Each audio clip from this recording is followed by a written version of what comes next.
ಆಗ ವೆಸ್ಟೀಜ್ ಅನ್ನೋ ಹೆಸರು, ಕಂಪನಿ ಹೆಸರು ಯಾವುದು ಗೊತ್ತಿರಲಿಲ್ಲ. ಆಗ ಸಿದ್ಧಾರ್ಥ್ ಸಿಂಗ್ ಅನ್ನೋ ಒಂದು ಹೆಸರು ನೆನಪಾಯ್ತು. ಆಗ ಅವ್ರು ಯಾವ ಕಂಪನಿಲಿ ಇದ್ದಾರೆ ಏನು ಎಲ್ಲ ಡೀಟೇಲ್ ಶುರು ಮಾಡಿದಾಗ ಡೈರೆಕ್ಟ್ ಸೆಲ್ಲಿಂಗ್ ಇಂಡಸ್ಟ್ರಿನಲ್ಲಿ ಯಾವ್ಯಾವ ಸ್ಟೇಟ್ ಅಲ್ಲಿ ಬಿಸ್ನೆಸ್ ನ ಆಪರೇಟ್ ಮಾಡಿದ್ರು ಆ ಎಲ್ಲಾ ಸ್ಟೇಟ್ ನಲ್ಲೂ ಒಂದು ರೆವಲ್ಯೂಷನರಿ ಗ್ರೋತ್ ನ ತಗೊಂಡು ಬಂದಿದ್ರು ಒಂದು 3-4 ವರ್ಷದಷ್ಟರಲ್ಲಿ.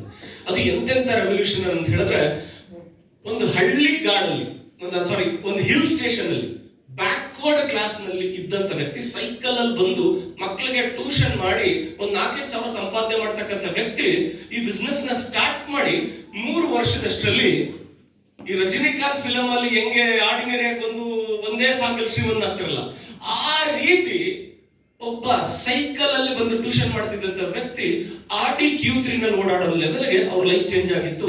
ಈ ತರ ನೂರಾರು ಸ್ಟೋರೀಸ್ ನ ನಾನು ಕೂತ್ಕೊಂಡು ಒಂದು 11-11:30 ಸಂಜೆ 6-6:45 ತನಕ ಒಬ್ಬೊಬ್ಬರು ಸ್ಟೋರಿ ಕೇಳ್ತಾ ಕೇಳ್ತಾ ಕೇಳ್ತಾ ಕೇಳ್ತಾ, ಈಗ ಆಗೆಲ್ಲ ಗೂಸ್ ಬಂಪ್ಸ್ ಅಂತ ಹೇಳಿದ್ರೆ ಆ ಪದ ಬರ್ತಿರ್ಲಿಲ್ಲ. ಈಗೆಲ್ಲ ಯಂಗ್ಸ್ಟರ್ಸ್ ಎಲ್ಲ ಬಳಸೋದು ನೋಡಿದ್ರೆ ಅವತ್ತು ಈ ಪದ ಎಕ್ಸ್ಪ್ಲೈನ್ ಮಾಡಿರ್ಲಿಲ್ಲ.